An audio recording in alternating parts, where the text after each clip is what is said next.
Hello viewers, शिवाय astrology channel में आपका स्वागत है।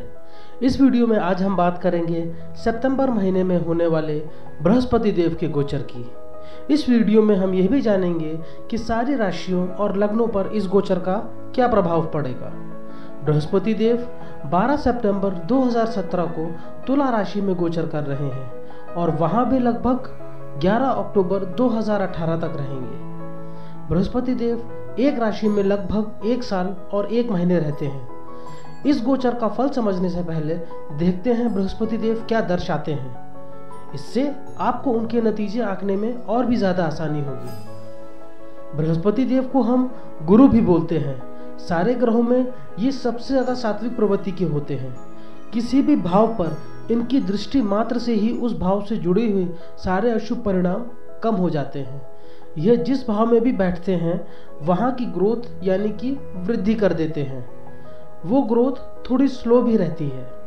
बृहस्पति देव आकाश तत्व को भी दर्शाते हैं, जो कि हमारे शरीर में सारी ऊर्जाओं को रेगुलेट करते हैं। ये हमारी धी शक्ति को भी नियंत्रित करते हैं। बृहस्पति देव को भाग्य, धन, संतान का भी कारक माना गया है। इनको मैरिज यानी कि शादी का भी कारक मानते हैं। अगर बृहस्पति देव कुंडली में बलवान है तो जिंदगी में भाग्य, धन और संतान प्राप्ति में बिल्कुल भी संघर्ष नहीं करना पड़ता है। इस गोचर में कुछ राशियों के लिए बृहस्पति देव अपने कारक भाव में भी रहेंगे और कुछ लोग इसको कारक भाव नाशक भी मानते हैं, यानी कि अगर कोई ग्रह अपने कारक स्थान में है तो उसकी हानि करता है। जैसे कि अगर बृहस्पति देव द्वितीय, पंचम, नवम या एकादश भाव में है तो वो उस भाव से जुड़े हुए नतीजों का नाश करेंगे, क्योंकि वो वहाँ के कारक हैं। यह बात कुछ हद तक ठीक है, लेकिन इसको हम 100% सही नहीं मान सकते हैं। काफी हद तक भावेश यानी कि डिस्पोजिटर, बृहस्पति देव का नक्षत्र, डिग्रीज एवं कुछ और सूत्र भी हैं जो कि बताते हैं एक प्लैनेट या ग्रह का क्या रिजल्ट रहेगा। कारक भावनाशक रिजल्ट्स को कुछ हद तक कम तो कर सकता है, लेकिन बिल्कुल खत्म नहीं करेगा। इस गोचर में शुक्र देव बृहस्पति देव के डिस्पोजिटर यानी कि भावेश रहेंगे। तो अगर कुंडली में शुक्र देव की स्थिति अच्छी है तो वो आपको अच्छे फल देंगे। अब देखते हैं तुला यानी कि लिब्रा राशि क्या दर्शाती है। तुला राशि बैलेंस, जस्टिस और एंजॉयमेंट दिखाती है। यहाँ बृहस्पति देव को थोड़ी कठिनाई महसूस होती है, क्योंकि यह दानव गुरु शुक्राचार्य की राशि है। तुला राशि एक वायु प्रधान राशि भी है। तो आइए अब जानते हैं जब बृहस्पति देव तुला राशि में जाएंगे तब क्या रिजल्ट्स या परिणाम देंगे। यह फल लग्न यानी कि एसेंडेंट और चंद्र राशि पर आधारित है। उदाहरण के तौर पर यदि आपकी लग्न पाइसिस यानी कि मीन है या फिर आपकी चंद्र राशि मीन यानी कि पाइसिस है तो पाइसिस का राशिफल सुनना आपके लिए उपयुक्त होगा। यहाँ पर हम सूर्य राशि की बात नहीं कर रहे हैं। तो आइए अब बात करते हैं एरीज यानी कि मेष लग्न या चंद्र राशि वालों की। बृहस्पति देव आपकी कुंडली के नवमेश और द्वादशेश हैं और आपके सप्तम भाव में गोचर कर रहे हैं। सप्तम भाव में बैठकर बृहस्पति देव एकादश भाव, लग्न और तृतीय भाव पर दृष्टि डालेंगे। सप्तम भाव दर्शाता है आपका बिजनेस, आपका व्यापार, आपके पर्सनल रिलेशनशिप्स, मैरिज और स्पाउस, जिसको कि हम पति या पत्नी भी बोलते हैं। तो जैसा कि मैंने बताया, ये बृहस्पति देव जिस भी भाव में बैठते हैं वहाँ की वृद्धि करते हैं। तो इस समय आपका पब्लिक कांटेक्ट बहुत ही ज़्यादा बढ़ेगा। आप बिजनेस पार्टनरशिप में भी आगे बढ़ेंगे। इस समय रिलीजियस या सोशल फंक्शंस में भी आप सम्मिलित हो सकते हैं।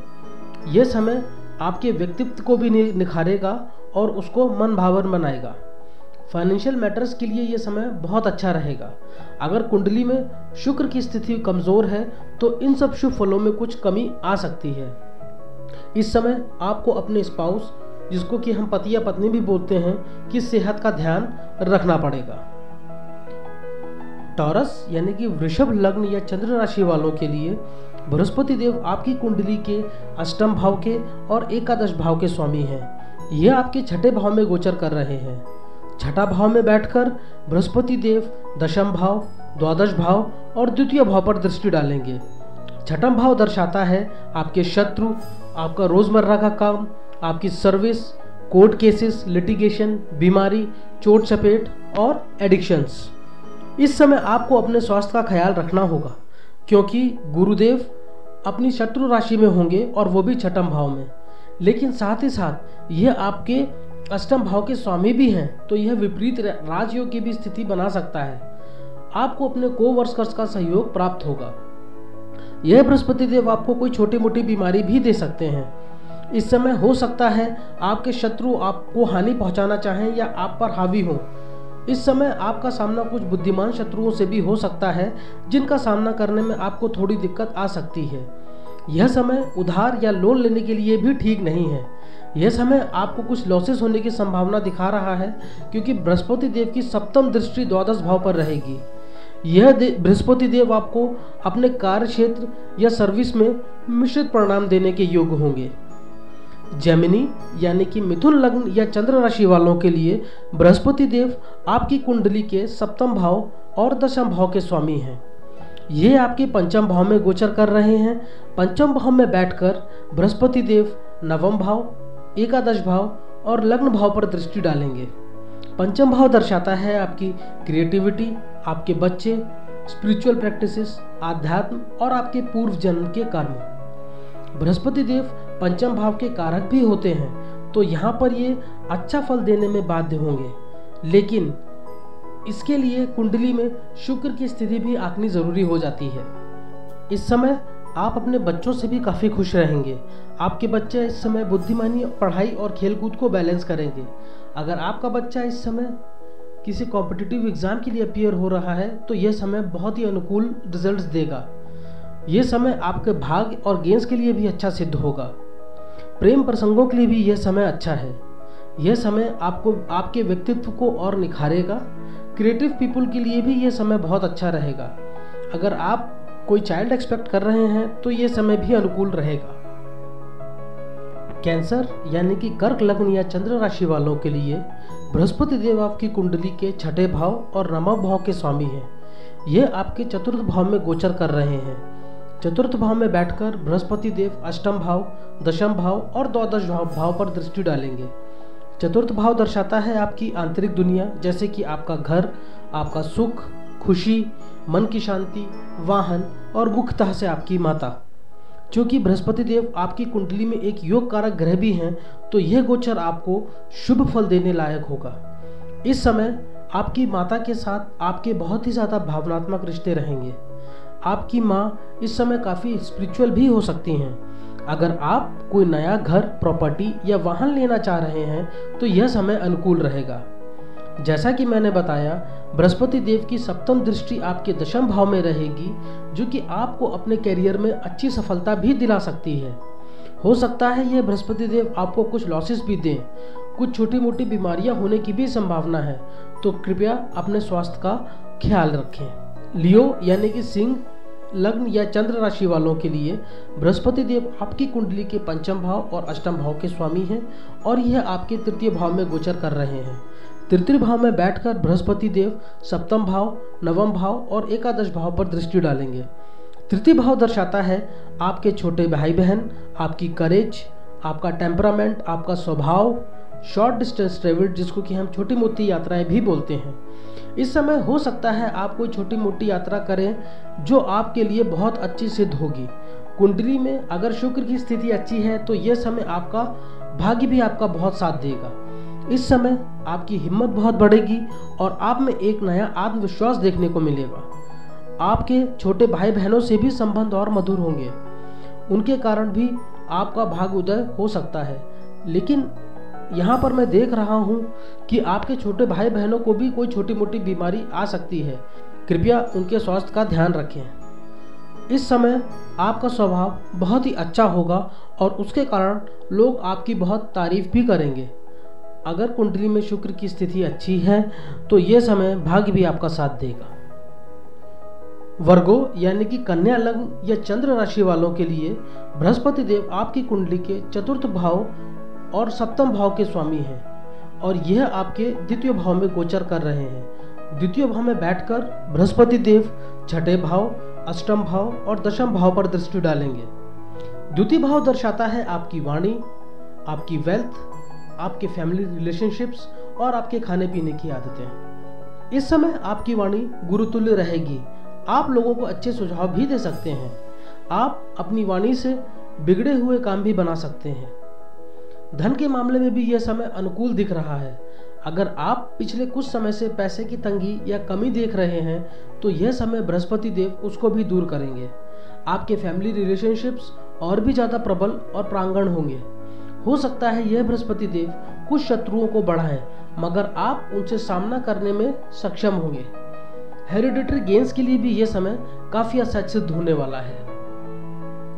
लिब्रा यानी कि तुला लग्न या चंद्र राशि वालों के लिए बृहस्पति देव आपकी कुंडली के तृतीय भाव और छठे भाव के स्वामी हैं। ये आपके लग्न भाव में गोचर कर रहे हैं। लग्न भाव में बैठकर बृहस्पति देव आपके पंचम भाव, सप्तम भाव और नवम भाव पर दृष्टि डालेंगे। लग्न भाव दर्शाता है आपकी आउटर पर्सनालिटी यानी कि आपका बाहरी व्यक्तित्व, आपकी फिजिक, आपका हेल्थ और मुख्यतः से आपकी पहचान। यह समय आपके लिए खुशियों से भरा हुआ होगा और साथ ही साथ इस समय भाग्य आपका पूरा साथ देगा। जैसा कि हम जानते हैं लग्न में बृहस्पति देव को दिग्बल प्राप्त हो जाता है, तो यह समय और भी ज़्यादा अच्छा रिजल्ट देने में सक्षम होगा। इस समय आपकी पर्सनालिटी या व्यक्तित्व में एक बहुत ही मधुर आकर्षण रहेगा। आपकी हेल्थ भी बहुत अच्छी रहेगी और आप अपनी बीमारियों से रिकवर करेंगे। लेकिन हो सकता है इस समय आप कुछ वेट गेन करें, तो थोड़ी एक्सरसाइज या व्यायाम करने का सुझाव देता हूँ। आपकी मैरिड लाइफ यानी कि शादीशुदा जिंदगी भी बहुत अच्छी रहेगी। पार्टनरशिप्स और साझेदारी के कामों के लिए यह समय अनुकूल है। अगर आप किसी स्पिरिचुअल या आध्यात्म से जुड़ी ऑर्गेनाइजेशन का हिस्सा बनना चाहते हैं तो यह समय अत्यंत ही शुभकारी होगा। स्कॉर्पियो यानी कि वृश्चिक लग्न या चंद्र राशि वालों के लिए बृहस्पति देव आपकी कुंडली के द्वितीय भाव और पंचम भाव के स्वामी हैं और ये आपके द्वादश भाव में गोचर कर रहे हैं। द्वादश भाव में बैठकर बृहस्पति देव चतुर्थ भाव, छठे भाव और अष्टम भाव पर दृष्टि डालेंगे। द्वादश भाव दर्शाता है फॉरेन ट्रेवल्स, मोक्ष, इम्प्रिजनमेंट, आपका इंट्यूजन, सीक्रेट एनिमीज यानी कि छुपे हुए शत्रु और आपकी निद्रा। देखिए, स्कॉर्पियो चंद्र राशि वालों का ये 7.5 का अंतिम चरण चल रहा है। यह बृहस्पति देव आपकी प्रॉब्लम्स को कुछ हद तक बढ़ा भी सकते हैं। चूंकि बृहस्पति देव आपके द्वितीय भाव के स्वामी भी हैं, तो पैसे से जुड़े मामलों में ये थोड़ी परेशानी आपको दे सकते हैं। ये आपके एक्सपेंडिचर्स कुछ बढ़ाएंगे। हो सकता है इस समय आपको कुछ लॉसेस देखने हो, तो पैसा इन्वेस्टमेंट के मामले में यह समय अच्छा नहीं है। हो सकता है ये बृहस्पति देव आपके कुछ शत्रु भी बढ़ाएं, लेकिन आप उनका सामना बहुत ही सूझबूझ के साथ करने में सक्षम रहेंगे। इस समय नियमित रूप से व्यायाम या एक्सरसाइज करने का सुझाव देता हूँ। इस समय किसी वृद्ध व्यक्ति की सेवा करें और अपने गुरु का आदर सम्मान करें। देखिए मित्रों, यह समय आपकी टेस्टिंग यानी कि परीक्षण का है और आपको इस समय का डटकर सामना करना है। एक बात जरूर बताना चाहूँगा कि आपका आगे आने वाला समय बहुत ही अच्छा होगा, तो आप अपने मार्ग पर बिना विचलित हुए डटे रहिए। आपको आगे चल के नतीजे बहुत ही अच्छे मिलने वाले हैं। सैजिटेरियस यानी कि धनु लग्न या चंद्र राशि वालों के लिए बृहस्पति देव आपकी कुंडली के लग्न भाव और चतुर्थ भाव के स्वामी हैं और ये आपके एकादश भाव में गोचर कर रहे हैं। एकादश भाव में बैठकर बृहस्पति देव तृतीय भाव, पंचम भाव और सप्तम भाव पर दृष्टि डालेंगे। एकादश भाव दर्शाता है गेन्स यानी कि लाभ, कर्म से प्रॉफिट, क्योंकि ये कर्म स्थान से दूसरा भाव भी है, आपका सोशल सर्किल और आपके फ्रेंड्स। जैसा कि धनु चंद्र राशि वालों का यह 7.5 का मध्य भाग चल रहा है, तो यह बृहस्पति देव आपको शनि देव के प्रभाव से काफी हद तक राहत देंगे। बृहस्पति देव अपने कारक भाव जो कि एकादश भाव है में गोचर कर रहे हैं, तो यह गोचर आपको मिश्रित से अच्छे रूप में परिणाम देगा। अगर आपकी कुंडली में शुक्र की स्थिति अच्छी है तो बहुत अच्छे फाइनेंशियल गेन्स भी हो सकते हैं, नहीं तो पैसे के मामले में यह समय थोड़ा न्यूट्रल रहेगा। अगर आपका फ्रेंड सर्किल या सोशल सर्किल कुछ समय से छूटा हुआ है तो यह समय आपका फ्रेंड सर्किल और सोशल सर्किल बहुत अच्छा और बड़ा करेगा। इस समय आपको कुछ बुद्धिमान या इंटेलिजेंट दोस्त भी मिल सकते हैं जिनके सुझाव आपके लिए अच्छे सिद्ध हो सकते हैं। इस समय आपकी मैरिड लाइफ भी अच्छी रहेगी। प्रेम प्रसंगों के लिए भी ये समय अच्छा है। इस समय आप मानसिक रूप से बहुत ही ज़्यादा खुश रहेंगे। तो कुल मिलाकर देखा जाए धनु लग्न वालों के लिए यह समय मिश्रित परिणाम देने वाला सिद्ध होगा। कैप्रिकॉर्न यानी कि मकर लग्न या चंद्र राशि वालों के लिए बृहस्पति देव आपकी कुंडली के द्वादश भाव और तृतीय भाव के स्वामी हैं और ये आपके दशम भाव में गोचर कर रहे हैं। दशम भाव में बैठकर बृहस्पति देव द्वितीय भाव, चतुर्थ भाव और छठे भाव पर दृष्टि डालेंगे। दशम भाव दर्शाता है आपका करियर, आपकी रेपुटेशन, आपका कार्यस्थल और ऑर्गेनाइजेशंस। तो करियर के मामले में यह समय काफ़ी अच्छा रहने वाला है। आप अपने कार्यस्थल में बाधाओं का बहुत ही बुद्धिमानी से सामना करेंगे जिससे आपकी प्रशंसा भी होगी। कार्य क्षेत्र में आप असंभव चीज़ों को भी करके दिखाएंगे। इस समय आपको कार्यस्थल में कोई नया काम से भी नवाजा जा सकता है जिससे आप बखूबी निभाने के योग्य रहेंगे। आप अपनी वाणी से विपरीत परिस्थितियों को भी अपने अनुकूल करने में सक्षम होंगे। बृहस्पति देव की सप्तम दृष्टि आपके चतुर्थ भाव पर रहेगी तो आप अपनी माता से भावनात्मक रूप से जुड़े रहेंगे और साथ ही साथ आप घर से जुड़ी हुई सारी सुख सुविधाओं का आनंद उठा सकेंगे। एक्वेरियस यानी कि कुंभ लग्न या चंद्र राशि वालों के लिए बृहस्पति देव आपकी कुंडली के एकादश भाव के और द्वितीय भाव के स्वामी हैं और ये आपके नवम भाव में गोचर कर रहे हैं। नवम भाव में बैठकर बृहस्पति देव लग्न भाव, तृतीय भाव और पंचम भाव पर दृष्टि डालेंगे। नवम भाव दर्शाता है आपका भाग्य, स्पिरिचुअलिटी, आपके गुरु और आपके पिता। यह भाव बृहस्पति देव का कारक भाव भी माना जाता है तो यहाँ ये अच्छे परिणाम देने में बाध्य हो जाते हैं। ये समय भाग्य आपका साथ देने वाला है। अगर आपकी कुंडली में शुक्र की स्थिति अच्छी है तो आपके भाग्य में चमत्कारिक रूप से वृद्धि होगी। नवम भाव धर्म और स्पिरिचुअलिटी भी दर्शाता है तो हो सकता है बृहस्पति देव आपको धर्म और स्पिरिचुअलिटी की तरफ लेकर जाएं। इस समय आपको कोई गुरु या गुरुतुल्य व्यक्ति भी मिल सकते हैं जो कि आपका मार्गदर्शन करेंगे। गुरु के आशीर्वाद से आप आगे बढ़ेंगे। इस समय आपके अपने पिता के साथ संबंध बहुत ही मधुर होंगे। यह समय आपको धार्मिक बनाएगा और साथ ही साथ आध्यात्म की ओर लेकर जाएगा। इस समय आप किसी धार्मिक जगह का भी भ्रमण कर सकते हैं। लंबी यात्राओं के लिए यह समय काफ़ी अनुकूल है और अच्छे फल प्रदान करने वाला है। पाइसेस यानी कि मीन लग्न या चंद्र राशि वालों के लिए बृहस्पति देव आपकी कुंडली के दशम भाव और लग्न भाव के स्वामी हैं और ये आपके अष्टम भाव में गोचर कर रहे हैं। अष्टम भाव में बैठकर बृहस्पति देव द्वादश भाव, द्वितीय भाव और चतुर्थ भाव पर दृष्टि डालेंगे। अष्टम भाव दर्शाता है आपकी उम्र, पुरानी परंपराएं, ऑकल्ट, सडन ट्रांसफॉर्मेशंस। ये समय मिश्रित फल देने वाला होगा। इस समय आपको आपके शत्रु हानि पहुंचाने की कोशिश कर सकते हैं। ये बृहस्पति देव आपको किसी बात की असुरक्षा या डर की भावना दे सकते हैं। साथ ही साथ इस समय आपको अपनी वाणी पर भी नियंत्रण रखना होगा और अपनी माँ की भी सेहत का ध्यान रखना होगा। नया घर या प्रॉपर्टी लेने के लिए समय अच्छा नहीं है तो कृपया उससे बचें। हो सकता है इस समय आपका रुझान ऑकल्ट साइंसेस या ज्योतिष की तरफ ज़्यादा रहे। तो मित्रों, यह था 12 राशियों और लग्नों का बृहस्पति देव के गोचर का विवेचन। आशा करता हूँ आपको यह वीडियो पसंद आया होगा। मैं आपको यह भी बताना चाहता हूँ कि यह राशिफल बहुत ही सामान्य होते हैं। अगर कोई अच्छी या खराब दशा या अंतरदशा चल रही हो तो फल काफ़ी हद तक बदल सकते हैं। सटीक परिणाम जानने के लिए गोचर के साथ साथ कुंडली में ग्रहों की स्थिति भी आंकनी होती है। तो अगर आप अपनी कुंडली का विस्तृत विश्लेषण हमसे करवाना चाहते हैं तो स्क्रीन पर दिखाए गए नंबर या ईमेल आईडी पर कांटेक्ट करें। साथ ही साथ अगर आपको यह वीडियो पसंद आया हो तो कृपया इस वीडियो को लाइक करें और हमारा चैनल सब्सक्राइब करें। इसी के साथ ही आपसे विदा लेता हूं और यह उम्मीद और प्रार्थना करता हूं कि आपका आगे आने वाला समय और अच्छा एवं अनुकूल होगा। धन्यवाद।